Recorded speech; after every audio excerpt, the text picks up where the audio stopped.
Hello and welcome into Talkin Jets. What is going on? Matt O'Leary alongside Jeremy, aka Jets Chaos. Jeremy, how you holding in, my friend?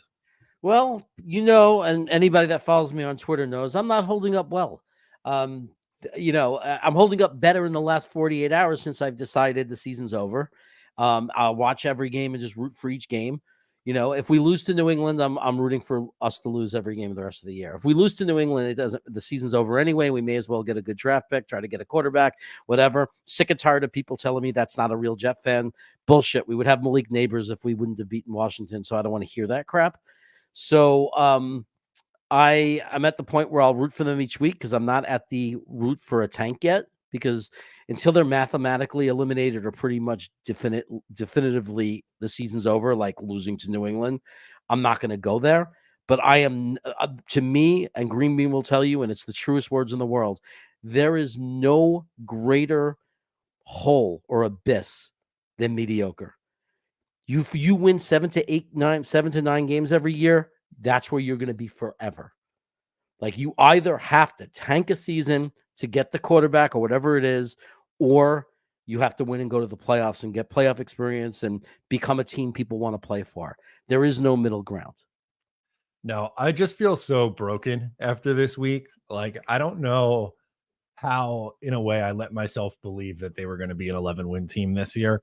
And I saw some talent on this roster and I was like, yeah, they won 7 games with Zach Wilson and Tim Boyle and Trevor Siemian. Like, of course, just adding Aaron Rodgers to that mix should add 3 to 4 wins. But I think I severely underrated the aspects of, one, playing as a team, and two, bad things just happen to this team. And I don't know how to explain it. I really don't. And I think something that I've said a lot this week that, some people don't like, I think I know where you stand on it, but I'll bring it up. I don't think Woody Johnson getting involved in meddling the way that he does helps anything. And we might agree with some of the moves that he's made so far this year, whether it's, moving on from Robert Saleh when he did, or pushing through the Devontae Adams trade, or getting, Haason Reddick in here. All things that you could argue in and of himself should push the envelope forward for this team. But it's the going over the GM and the imbalance of power that just frustrates me. That's happened for far too long. And I think that is we could talk about players, we could talk coaches, we could talk GMs. They've made their fair share of mistakes and deserve criticism as well. But issues go all the way up to the top of this organization, which just, that I think is what the most depressing part of all this is. Yeah, it's disastrous. There's nothing good that comes out of an owner stepping over the GM and taking over, and then the GM disappears and we're not hearing from him. That is disastrous. It literally is poison. And it's what makes me really believe the season's over. Because that trickles down all the way into the locker room. That kind of disarray, that kind of brokenness just crumbles everything. And until we have an owner that's willing to hire someone and just shut up and be an old man and just go on an island somewhere or sit in the booth and enjoy as much as you can football, but keep your mouth shut and stay out of it. And then in the offseason, you could decide if you want, you're happy with the management or you're not. But as far as which players to get, who to draft, this or that, who to trade, who to go for, just shut up, because it just doesn't work. It's clearly not working. You need a football mind. I think Joe Douglas is so close to being a really good GM. I think that he has pieces of him, like talents in him, that are really, really good. But he also has some glaring weaknesses that have become obvious that I've had to accept. And where I look back now, and even mistakes I would have made also that I didn't blame him for years, because I would have done the same thing, that obviously looking back, and it's very easy to go in hindsight and look back. But when you go in hindsight and look back, his coaching choice obviously ended up being wrong, although I supported it at the time. So I'm not going to be a hypocrite. And the decision to not trade down, keep Darnold, trade down, as much as I hate going back to that place because I couldn't stand it when people would say it, it turns out that would have been the better thing for our organization. It's hard for me to emotionally be angry at JD because I would have drafted Zach Wilson as well. I was 100% for it, so I can't really go crazy and beat him up, but he's the professional. He's the one that's supposed to know better than you. Right. That's the whole point. And also, if you make a decision, even if everyone agrees with it, which is something that was never going to be the case, no one was going to fully agree with it. You had the people who wanted to keep Sam, you had the Justin Fields people, but consensus, not crazy to, let's say, draft Zach Wilson or bring in Aaron Rodgers or like whatever example you want to use. The reality is he still has to be held accountable for those decisions, even if it's something that you'd agree with and it doesn't work. If the end result is it doesn't work, even if like you agreed with it, what's the difference? If it's not resulting in wins, then that has to be held against the guy. Yeah, I mean, because we've given a pass for so long. Well, now it's the no injuries. You got the quarterback you wanted. Now, if Woody's interfering, that's not fair to JD. So we don't know. We don't know how much of it was JD might go somewhere else and be a freaking GM of the year, because he might go to a place that actually lets him run the team. And we find out that most of the bad decisions were just Woody pressuring him. But, you know, and we'll know if JD leaves on his own, if his contract expires and he just signs somewhere else, someone hires him and he goes somewhere else, it's going to be glaring and say, oh, well, why did he leave? Well, he must have left because he wanted to be autonomous. So it's hard for us to factually point fingers. I think we can only judge what we know. What we know is Woody Harrelson. Woody Johnson. Woody Harrelson. Woody Harrelson would be a great fix. No, but Woody Johnson right now, when it's this bad and it's this bad for so long, the blame has to start at the top. It just has to. You have to start at the owner, because look at what the team has done since he's taken over and owned the team. Overall, what is it, a D if you were grading it? Yeah, probably it's because the difference, the first half of it, we'll say the first 11 years were solid, right? Like B, and then it's been F ever since. So what does that translate to? D, C minus, whatever, not good enough. Apparently, David says we're blaming everyone but the players. I don't. Oh no. We just haven't gotten there yet. No, right? Like I don't know. We started from. I wanted to start from the top because I think that there's issues with, again, owner, GM, coaching, players. All are a part of the reason. I don't think it's fair to go, you and only you are said problem. That's right. Not what we're doing either, by the way. Right. This organization is broken from the top down. Those of you that are saying just blame the players, well, that's the coach too. Like, if you never watched sports before, like if the coach gets the ingredients, it's their job to win. It's their job to motivate them. It's their job to work on the fundamentals so they're not missing tackles and dropping balls. That's on the coach.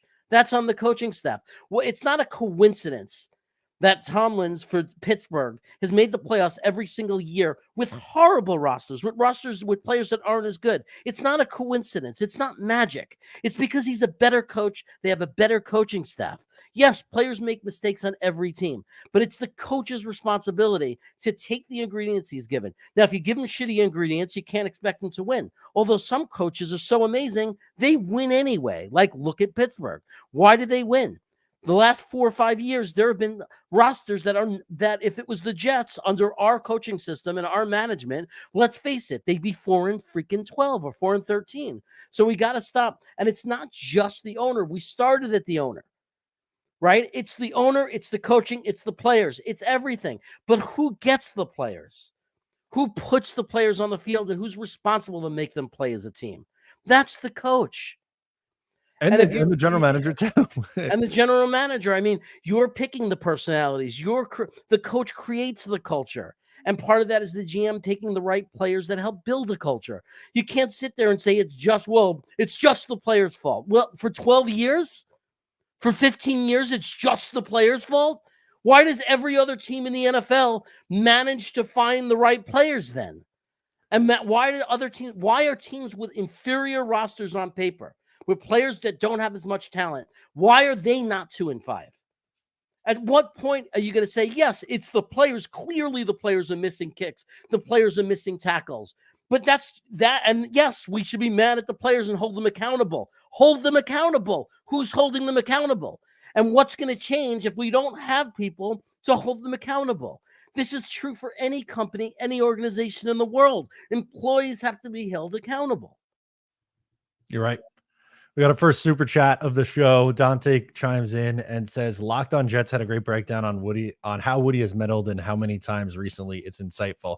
Yeah, I haven't seen the video yet, but I mean, in my lifetime, things that I could think of, even the most recent ones, obviously, you go the firing of Robert Saleh, the Davante Adams trade, Haason Reddick,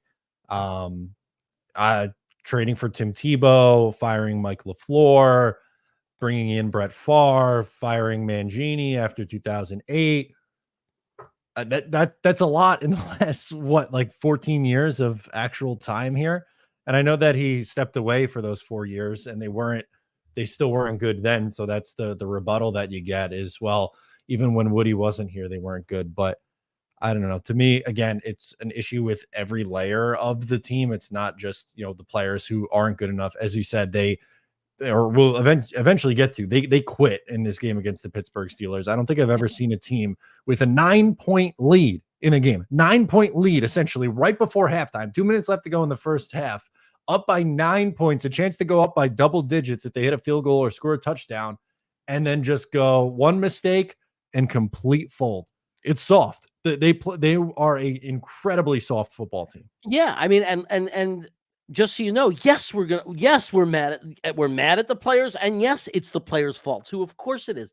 Look, Garrett Wilson's biggest enemy is Garrett Wilson, and I think he's a great player. I think he has amazing talent. He shows that he has amazing talent, but overall, the production and the overall player that we're gaining as far as helping a team win or lose is bad because you see it. He blows up on the field, not just because the ball bounced off of him for the interception, but it's like the hot-headedness. Like he hurts himself and everyone around him with his attitude.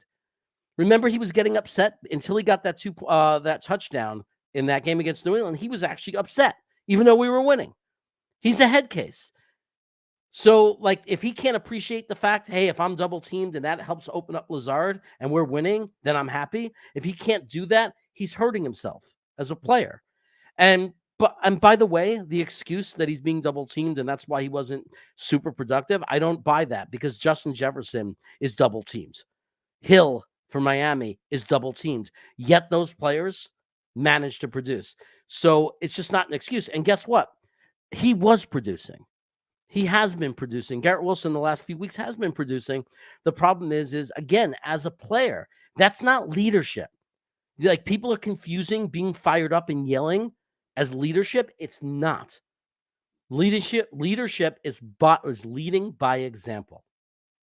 And 100%. If you think a player should be running around screaming and being mad on the field as leading by example, it's not. Leadership is encouraging players. It's saying, let that play go.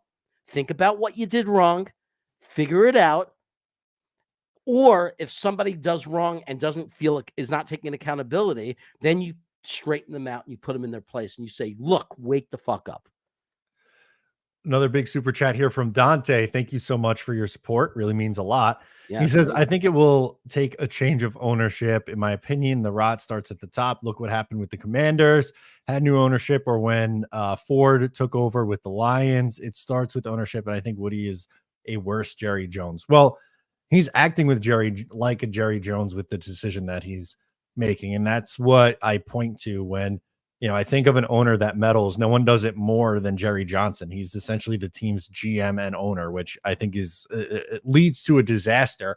And look, they always have very talented teams, but they never get over the hump because they can't get out of their own way. And that's the direction that I feel like the Jets are going, is that they can't get out of their own way. And that includes the general manager, the head coach, the coaching staff, the players. I saw a comment in there where it was like they're soft, but that's not on the coach. How could that not be? How could that not be on the coach? Of course it is. It's on both. It's both. The energy of the team is also on the coach. Yes, it's on the players, but it's also on the coach. That's his job. If they're not being benched, then it's on the coach. If a player is soft, they have to sit.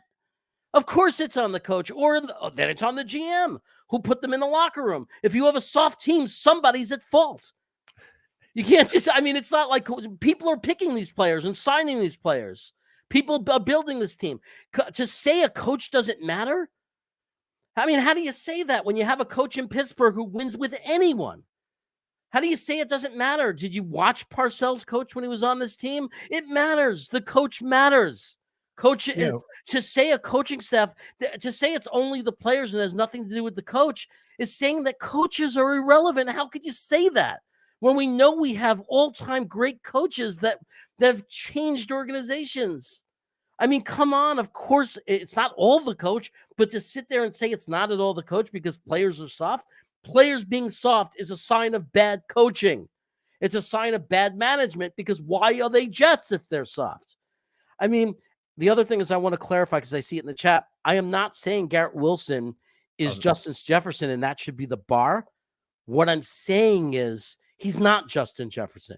And if he wants to be considered in the level of a Justin Jefferson, he's going to have to find a way to succeed, even if he's being double covered. And I don't even care about that. I'm talking about leadership. At the very least, if he's double covered and doesn't get the stats that he wants, as long as we're winning or it's helping another guy get open, I just want him to be a leader. And that means just being happy for the other player and understanding inside of him, I am making a contribution because two people are covering me. And that's why my teammate was open. Oreo says, Garrett Wilson is passionate, not a head case. I like it. I think there's a fine line. I lean more on the passion. What'd you say? It's went too far. He is passionate. I love his passion, but it's clearly went too far. It's clearly impacting his play. I think he's pressing too much. And whether you want to say that's on his passion or he's getting it, you can make a case he's getting in his own head. And I think it's him pressing. I like Garrett Wilson, and I'm not saying that you I love him. Garrett Wilson by your criticism, by the way. But I think he genuinely cares, and we get that from the answers he's given over the 3 years he's been here. And I would rather, while he has his flaws, and yes, I think sometimes he gets in his own head too much, I would rather more players like that than the ones who feel like they don't care and can't get their emotions up. So I fully admit and understand the flaw that he has for getting to that point to where he feels like he's pressing so much and needs to, make the perfect play. And he has a horrible error where the ball goes off his chest and pops up in the air and gets picked off. I'd almost rather that because he's actually showing that he gives a damn with his frustration and his comments after the game. Him and Quincy Williams, I put in a similar boat with how they've handled things this year. It's not the shrug him off, oh, we'll get him next time, that the previous head coach was putting out there. That I thought that rubbed off on the team, by the way. I want to say coaching doesn't matter and coaching doesn't impact how the players are on the field. The last coach looked like he was just staring off into the abyss on the sideline, showing no emotion whatsoever. And then the team played that way. Like there was no emotion. We'll get them tomorrow, Jets. Right. And I'm not judging 𝐒𝐫𝐞 for anything. I'm sorry. It just takes longer for a coach to make their impact on a team. This locker room is the way it is under Saleh, right? You don't turn that around in a week or 2 weeks. I mean, so I'm not too harsh on 𝐒𝐵RECH. He made the right decision offensively. We're calling better games now by changing the play caller. I want to say with Garrett Wilson, I love Garrett Wilson. My frustration with Garrett Wilson is I believe he is a Justin Jefferson. I believe the potential for him to become an elite wide receiver, top 5 in the NFL is there. I'm saying I think the thing that's holding that back is not his passion. It's what he does with the passion. It's where that energy is driven and placed. And I just think there are things that he's doing that are like over the line a little bit, and it's impacting his play. It's impacting his, because like when you make a bad play, it's okay to be frustrated and take accountability for it. And I love that he does, but at the same time, when you come back out, you have to rebound from it.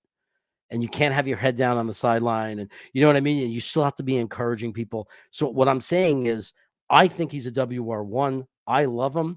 I think he has the potential to be a top 5 wide receiver. And I think the only thing left that he has to break through is just the mental part of that. There's a comment in here that I wanted to pull up from Infrared Jets.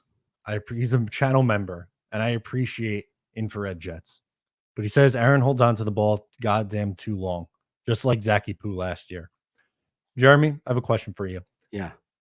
In the league of qualified passers, do you know where Aaron Rodgers ranks in time to throw, meaning the shortest amount of getting the ball out the quickest? He's probably near the top because I know that we're thinking of specific second. Yeah. Number I mean, two, behind he only Patrick Mahomes. yeah, he was 2.3, I think, last week. So he's actually getting rid of the ball fast. But I think what infrared is talking about is that's the overall average. But there are certain plays where I think we're screaming, we feel it as get rid of the ball, and he's holding it way too long. But the reality is, every quarterback in the world that you watch, there can be sometimes during that game where you're yelling, get rid of the ball. But at the end of the day, the stats don't lie. The statistics don't lie. At the end of the day, overall, he is getting rid of the ball. But I understand, but that doesn't mean there aren't certain plays, but that are very frustrating where he holds on to the ball too long. But at the same time, it's every quarterback in the NFL. I've counted 5 Mississippis on certain plays. All right. Well, yeah, there are certain plays where he's holding. But that's he's every still second in the league. But that's every quarterback. That's every quarterback. Every quarterback, for whatever reason, whether it's nobody's open or whether he just in the wrong order is looking in the wrong place and not seeing it. Every quarterback has plays where they miss open receivers and hold on to the ball too long. It's just the reality of the NFL. But the statistic that shows he's second in the league and getting rid of the ball quickly ends the argument. It's not. It might feel like an issue on the 2 plays you remember, but you have to understand the overall every play of the game. It's not an issue with Aaron Rodgers. He is getting rid of the ball on time. I think David asks a fair question here, and he says, is the Rodgers experiment getting old at all for you two? Is it becoming stale? Oh I think frustrating is where I am with it. I am frustrated by it. And the 7 interceptions is too high. There were ones that were also not his fault, like Garrett Wilson last week and the Mike Williams one the week before where he falls down on the route. But still, I don't think he's played well enough yet. I don't think he's looked horrible. Like, he's not a bottom 5 quarterback in the league, but he also hasn't looked like a consistent top 10 quarterback in the league. He's probably somewhere around 15 to 20, somewhere in that range. And that's not enough to elevate them with all their other flaws that they're dealing with. So it's I don't know. There's a little nuance to that one, but where are you at with the Aaron Rodgers experiment? I mean, the reality, like, part of me knows and understands he's still the best quarterback, like, play-wise, that we've had. We're scoring more touchdowns than we ever have, right? In a really long time. We're still scoring touchdowns. At the same time, even with his age, I know he wasn't going to be his MVP self. He's obviously underperformed to what we thought we were getting. So, because the bar of being the best quarterback we've had in the last bunch of years is not a high bar. It's a very low bar. Like, we haven't had a quarterback. So that's a very low bar if we sit there and say, well, he's the best quarterback we had in years. It's not so much to me like an experiment that's getting old. It's just a depressing disappointment. Yeah. Because I keep thinking, when is he going to come out and put together 5 good drives instead of just 2 or 3? And we have 35 points, like he did for Green Bay his whole freaking career. I know he's older, but he's still clearly on certain drives. You could see that not just him, but this offense has the potential to walk down the field and score a touchdown. And then the next drive, some shitty thing happens, like we get a holding penalty in the beginning of the drive, or we go back to run, pass, and it doesn't freaking work. So it's just, what is it going to take just to be? I mean, and not just one game against New England, right? Or this game against New England. Let's say he has a great game. Can he stack that? Can that get the confidence of the offense back if we do put up 4 or 5 touchdowns versus New England and then go into Houston and do the same thing?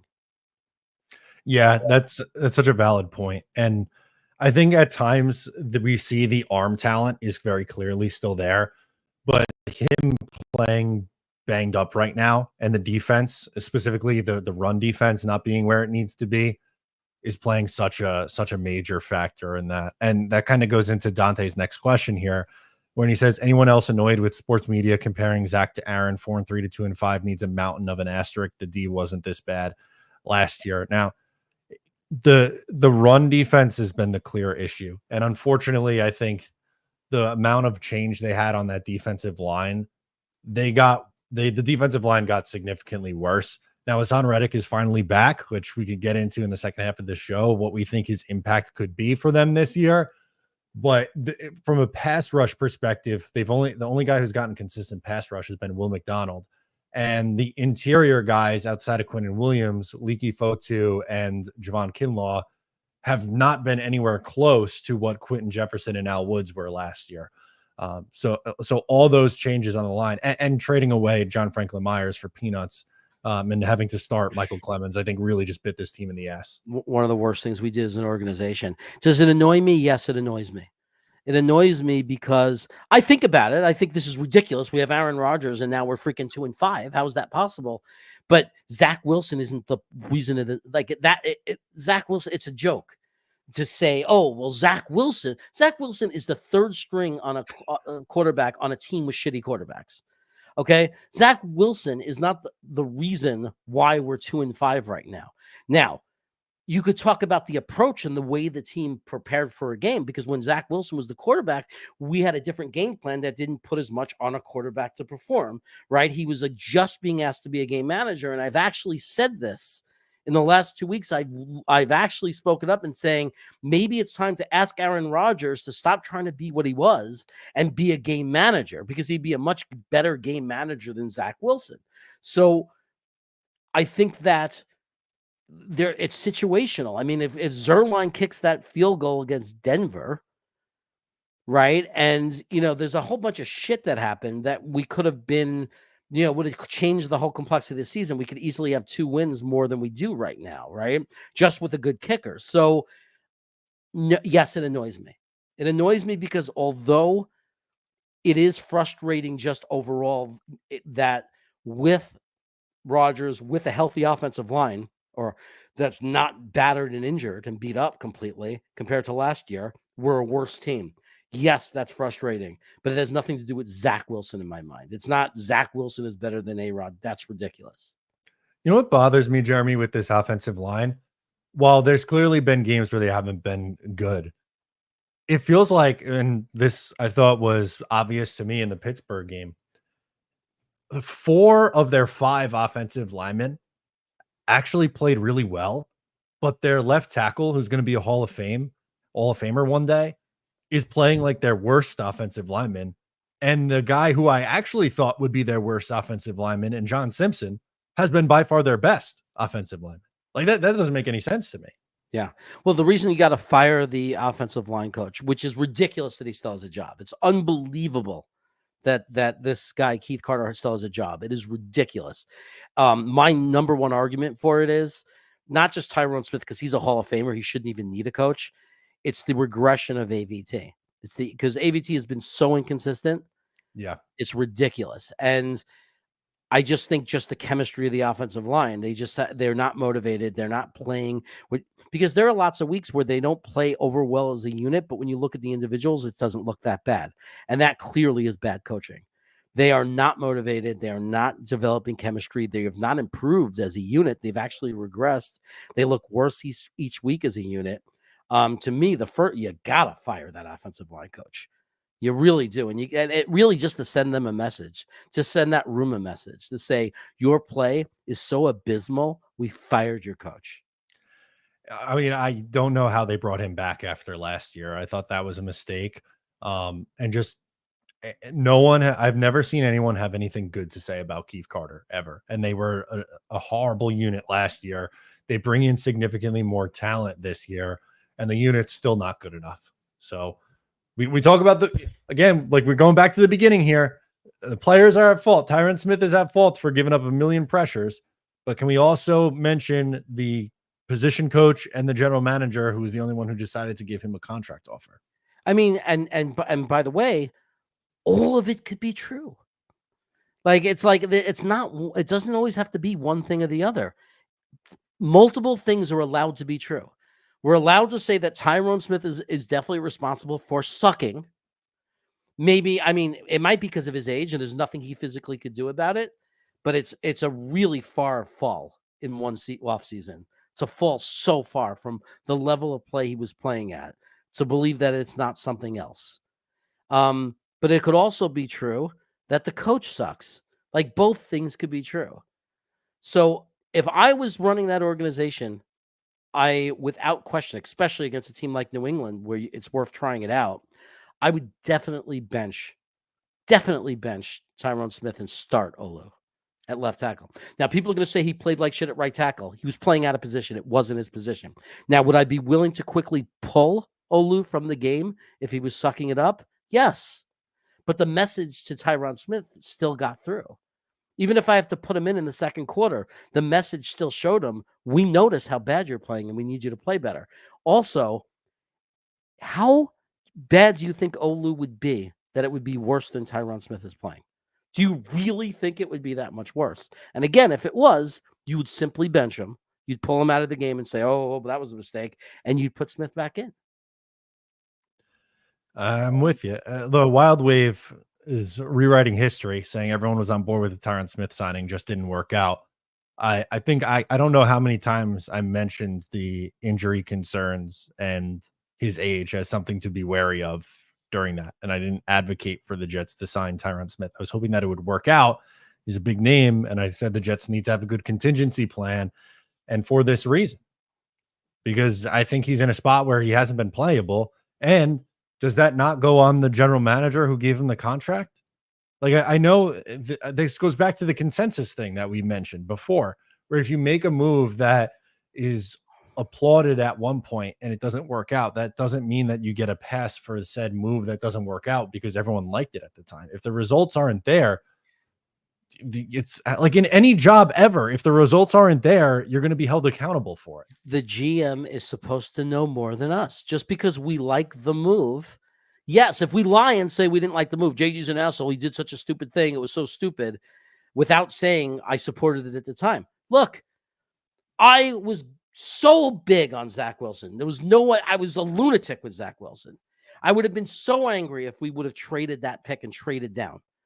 But that doesn't mean it wasn't the right thing to do. Same thing here. JD is the GM. He has the scouts. He has the information. It's his job to know more than I do.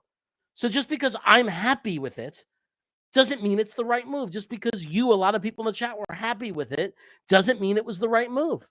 In the end of the day, the results decides if it was the right move. And we cannot deny the signing of Smith and thinking that we could trust him to be our left tackle was a failure. Now, the fact that we used the 11th pick overall for a left tackle and that we are 7 games into this season with awful left tackle play, and we don't feel that we could put the 11th overall pick in the draft in the game to start at left tackle is disgusting, and something is really wrong. Either the coaches are stupid and they're afraid of Tyron Smith and hurting his feelings, and they're not good enough coaches, or Olu sucks in practice and they know that it's a downgrade and we fucked up making that pick.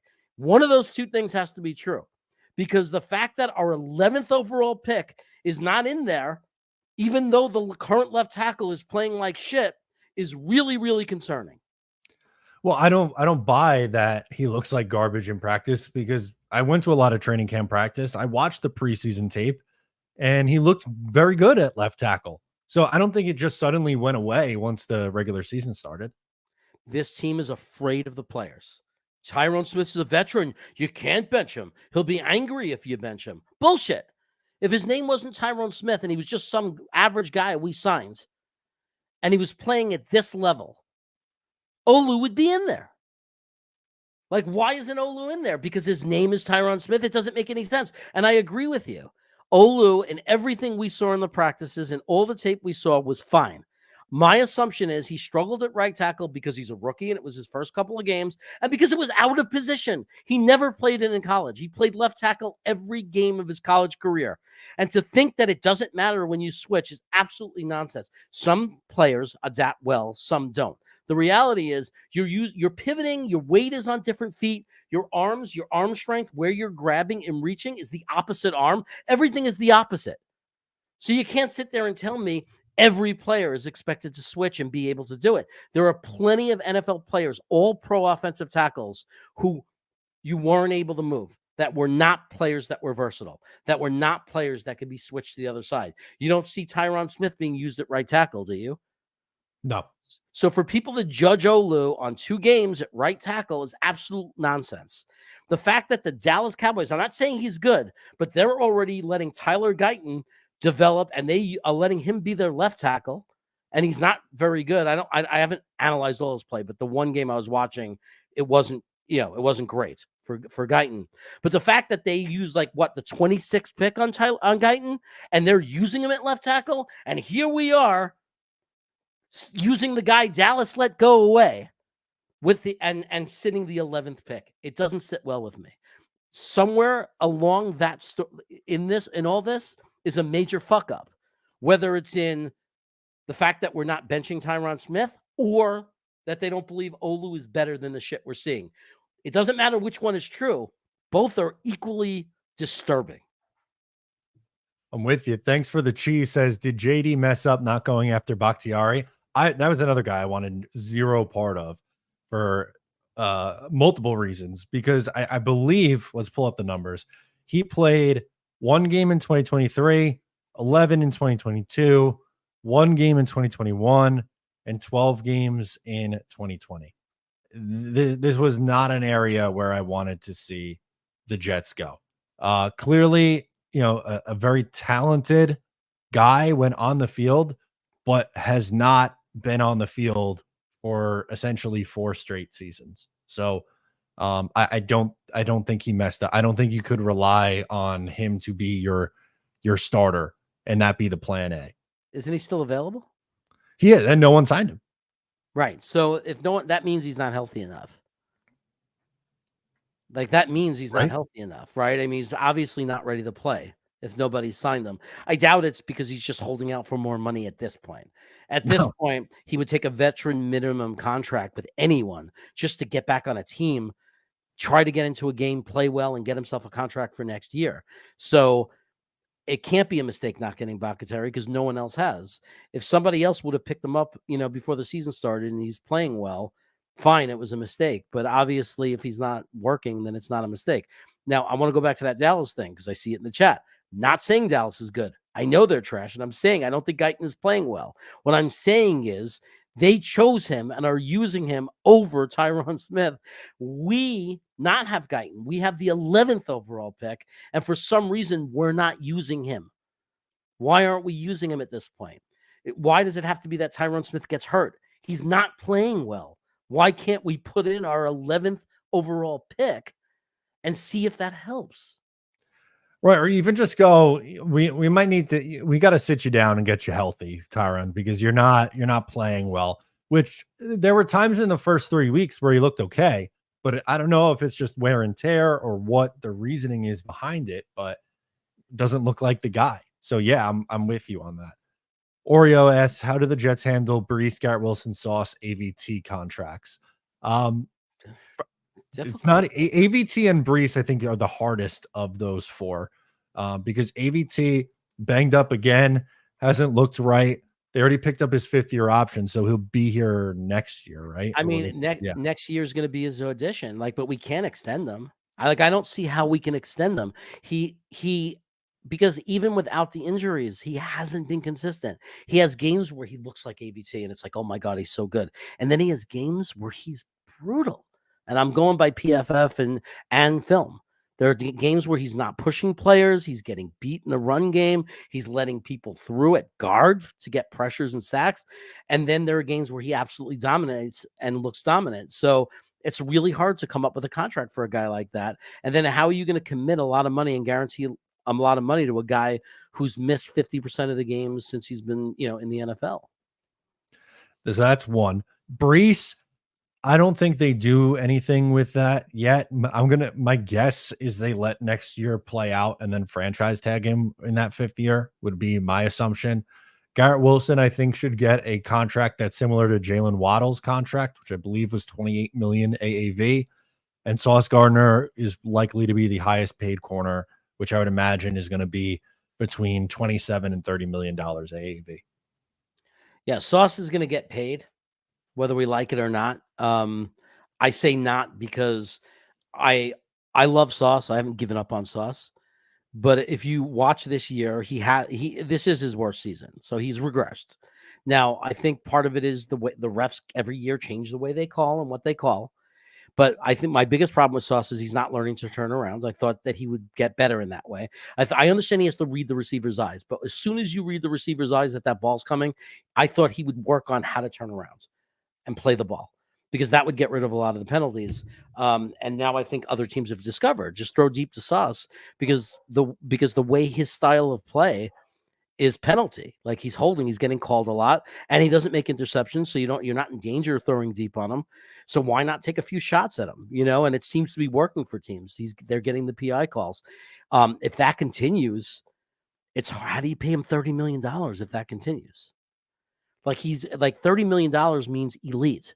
That means you're getting better. That means you're gonna right. If a guy looks like he's regressing, how do you guarantee him like a 5-year deal? A 5-year deal, 150 million, 100 guaranteed. Like, how do you do a contract like that on a guy who's actually declining in his performance? So Sauce is going to have to turn it around. I still think he's a top cornerback. Don't get me wrong, but 30 million is a lot for a cornerback. It's the position. That's a lot for that position. It is a lot. Cameron sends in a super chat. We got some positivity in here. It says, not to worry, fellas. The same way that Manning broke the Lions curse today, I used dark magic to remove the Namath curse. Remember this super chat. Well, I hope they rattle off 10 in a row, and then we can come back to this video then. Yeah, it's interesting because even though I don't believe in witchery and witchcraft and that kind of thing, it's weird how things happen. Like, it wouldn't shock me if, and knock on wood, I've never wished this on anyone. Knock on wood, Joe Namath is an old guy. Eventually, he's going to pass away. If Joe Namath was to pass away and the Jets win a Super Bowl within the next 24 months, it's going to be really hard to be one of those guys who say, stop it, you're being ridiculous, there's no such thing as curses. Like, that argument is going to be very hard to make. I'm just saying. You're not wrong. We wanted to mention some Haason Reddick stuff, and there's a little drama going on right now with Haason Reddick. What else is new? So pull it up, and we'll get into this. So Haason Reddick declined to speak to the media today. The story yesterday was that he wasn't going to speak on his first day reporting, and that he would speak after practice. He was present in the locker room, but told the team's PR that he would speak after the game against the Patriots on Sunday. Antoine follows it up saying, according to PR, Reddick is focusing on getting to know his teammates. What do you make? What do you make of that, Jeremy? I don't care that he did he have it today? Because I think today is when they're getting to talk to him, and I'm on the West Coast, so I'm assuming that practice is over, and he may have already had a press conference. No, he didn't. He won't speak to the media. He won't do the press conference today. Well, I don't blame him. I mean, like, look what he's probably heard or seen what's going on about him in the media anyway, right? So it might be. It's hard to blame. I don't care. Like that. That's the last thing I've ever cared about. Oh, this player is not living up to their obligation to talk to the press. Look, the only thing I care about and want to know is that he's at practice and he showed up in shape. I understand that you got to get into football shape, which I think, New England is it's a great week to be playing New England for that. In case, he can't give 100%, we should still be able to win without him. But if he's in football, if he's in great shape and he quickly gets into football shape, I don't care what he says to the press. I mean, I'm so tired of these other intangibles mattering to us as a fan base. Why do we care about any of this except for freaking winning? I just want to win. Just freaking win. I don't care if you give the press the middle finger. I don't care if you're an arrogant asshole and all the players go protest against the media and the entire country thinks we're assholes if we are winning. So I don't care. Just play well and win. Yeah, hopefully he has a sack on Sunday and the Jets win. If they do, then great. Like that's where I'm at. I just want to see him on the field, and he's got to learn quick because they need him out there on Sunday. And I don't know how many snaps he's going to play. My guess is 30-35% of snaps in week 1, and then they ramp him up a little bit as we go. But he's got to be out there in some capacity because this defensive line hasn't been good enough. And you have a young quarterback who can make plays. I think through the first 2 weeks that Drake May has started, he's made some plays. Now, granted, there's been turnovers too, so you got to bait the guy into a turnover, which we've seen this defense do, but they don't do anything against the run. So, like, what's going to happen here? Man, I honestly think that we are going like one of the things, and we picked this topic is because when I say gone too far, I was annoyed at Aaron Rodgers for saying the season is young. That's bullshit. We're 2-5. The season is far from young. We are like on death row right now, like waiting for the governor to pardon us as we are walking towards the chair. Okay. It's not early. It's not young in the season. This is very deep in the season. We're almost halfway in the season and we're 2-5. So will Haason Reddick make the difference? I think that it's not going to solve our problems in the middle. I think more reps for LT3. I think and this team has always struggled with this, and they've always been behind the fence, like in time. It's always taken the coaching staff a longer time than it takes the fans to realize things. We've been saying for 2 weeks, play LT3 more, play LT3 more. Every time he's in there, he's played well. He's probably the best defensive tackle outside of Williams on the team and how he's performed. He just doesn't have the big sample size because we're not playing him enough. But when you're losing and you're 2-5 anyway, the question is why? Why aren't we playing him? So Haason Reddick might help us with pressure. That would be great if we had him and McDonald creating pandemonium. But we got to stop the run. And the way to do that is to use our best players. If we don't have the players, there's nothing we could do. That's reality. That's reality. Then you got to figure out and scheme how you're going to plug the middle if you don't have the defensive tackles. But my problem is, and my argument is I think we do have the defensive tackle. I think we have a guy that we're just not using enough, who was great in college. He was a guy that we all projected, if he didn't have some other issues, he was projecting to be a second, third round pick. You know, Dom C loved the kid. And he's clearly playing up to what we thought he was when we were doing our mock drafts. Why aren't we using him? Like, what's wrong with this team? 𝐒𝐫𝐞𝐫𝐢 should be playing. LT3 should be playing. And one of the things you do when you start playing these rookies and making those changes is you show the players, if you want to play, you have to play and perform. Otherwise, we're willing to bench you. And right now, I don't think that threat exists. I don't think the players on our team are worried that they're going to lose their starting job. And that's a problem. Thanks for the cheese. We might have found Aaron Rodgers' burner account because he said 0-2, we were 2-5 and won the AFC East. We can do it, boys. Look, I'm fine. And I would never step on somebody else's enthusiasm and hope. I would never do that. Praise you, like all the freaking support to you, and like I don't know, good feelings to you for sticking with them and still believing. That's fine. I don't think it's stupid to still believe. I don't beat anybody up for it. I'm going to be watching every week, but the reality is, we all have different thresholds of when we realize we get to a point where we're just tired of getting hurt. Tired of being sucked back in and believing in a team that's just going to crush us. And we all have different timing of how much of that we can tolerate.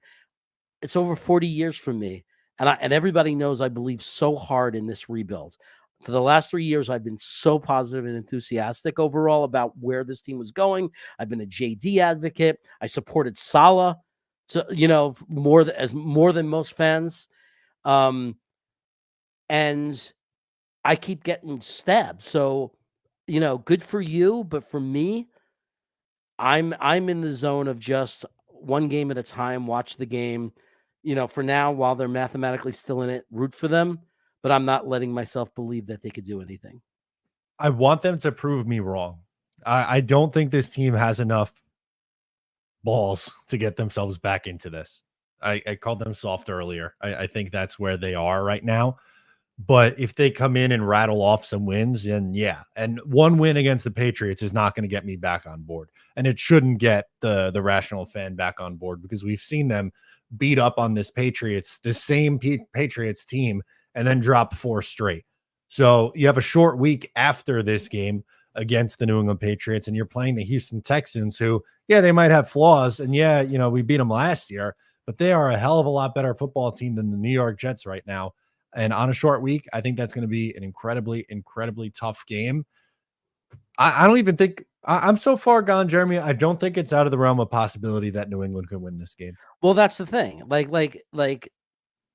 New England is just gonna show us how bad this is. Like, how far have we sunk? Like, if we lose to New England, we all know there should be nobody left. Like, everybody should be on board. The whole thing needs to be cleared. Like, and we'll all be 100%. Only the fool would be still arguing. If we lose to New England, we have to know that as soon as the season ends, it's a complete facelift. Everybody's gone.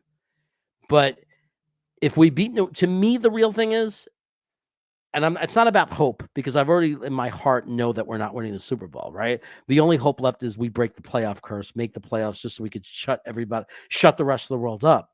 But to me, that like I think the final straw is Houston. If we beat New England and we beat Houston, based on our schedule, I will say yes, we're 4-5, but based on our schedule, I see the path to the playoffs. I don't trust this team. I will not be enthusiastic. I will not sit there and say, yes, we beat Houston, we're making the playoffs. I won't say that, because this is the team that would do that to us. They would beat Houston, pull us back in, make us think there's hope, and they'll go out and they'll lose to the Colts, because that's what we do. Yep. They'll like get right back to 500, right? Rip off 3 wins in a row against the Pats, the Texans, Colts, and then come home right before the bye.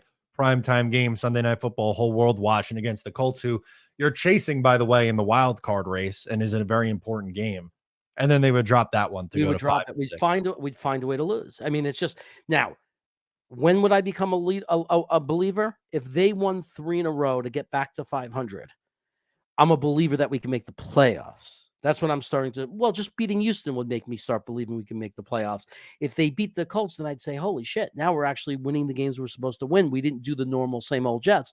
So not even if I don't want to, I would find myself being pulled back in and being excited, but nothing is going to make me believe that we could win the Super Bowl and compete with teams like Baltimore and Kansas City unless we won the next 8 games. And then all of a sudden we're 10-5. Then all of a sudden I might be sitting there saying, maybe I'll say, holy shit, we've won 10 games. Obviously we changed the culture. We're different now. Maybe we can compete against those teams. But for right now, there's no part of me that thinks we have any chance of playing a Baltimore, a Kansas City, and winning that game. God, no. Absolutely. They're not on the same stratosphere as those teams. Coaching, talent, cohesion, like that Right. stuff matters, man. Yeah. Like to me, in my mind, there's just no chance. Like, we cannot beat Baltimore or Kansas City. Bobby brings up, it's amazing the Jets are betting favorites in the next 4 games. I don't think they're going to be betting favorites against Houston. That's hard to believe. It's hard to believe. But just sticking with New England, they are 7-point road favorites after losing 4 games in a row. That is shocking to me. And I know New England has their own problems, right? I get it. But they're a touchdown favorite on the road after dropping 4 straight. That just shows how bad New England is and how little people think of New England, and rightfully so. I mean, Drake May has not been awful. He's actually showing some potential as a quarterback, but he still is a rookie, so he still hasn't proven he can take a team when it really matters downfield and win them the game. But the rest of that roster is really, really bad. It's a very bad roster. But yeah, I'm surprised that we could lose 4 games, be 2-5, and be on the road a 7-point favorite. That's a surprise. I would have guessed, if it was me before I looked at that and knew that, I would have guessed, it's probably going to be we're a 2.5-point favorite. So I probably would have thought really good bet. Then probably get pushed up to 4 points because everybody would be betting on the Jets. But to start at 7, that's surprising. Yeah, that's very surprising. I will not be taking the Jets to cover that number. I'm not even convinced that they are winning this game against New England. They haven't given me a reason to do that. I hope that's I hope that's the case. Oh, by the way, Jets I looked it up.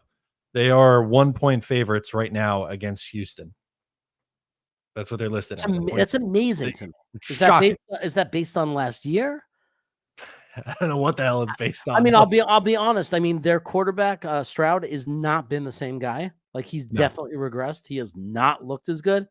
And even though their record's good, Just as a team, like I don't think they're at the level anything close, like you said, in the stratosphere of a Kansas City or a Baltimore either. I don't think they're at that level at all. I've watched a lot of their games, even with their record. I don't think they're as good as their record. But at the end of the day, it's shocking that we would be favorites because look at their record and look at our record. The bottom line is they find a way to win games. We don't. Which is the biggest thing. And I said that going into the Pittsburgh game. It's like, do the Jets have more talent? Yes, they absolutely do. But they're not as well coached. They are not nearly as well coached. And Pittsburgh finds ways to win games and win ugly. And that's how they go 9-7 every year. But for the Jets, they find ways to lose games that they're up 15-9 at the half, just about. Right. Pre-interception, when we're when we're moving down the field in that drive in the second half, I mean in the first half, and we know we're getting the ball in the second half, we were in position of any kind of score of running that game up. We were going to dominate them and blow them out. That interception changed the entire game. Everything. Right? But what's so weird is I believe talent-wise, that's the reality of how much better than Pittsburgh we are. Like, we were clearly the better team. My friend who's a Pittsburgh Steelers fan texted me when we were up 15-6 and we were moving the ball saying, wow, you guys are really rolling. It looks like the real Jets are here. He texted me just before the interception. That was the text I got from him.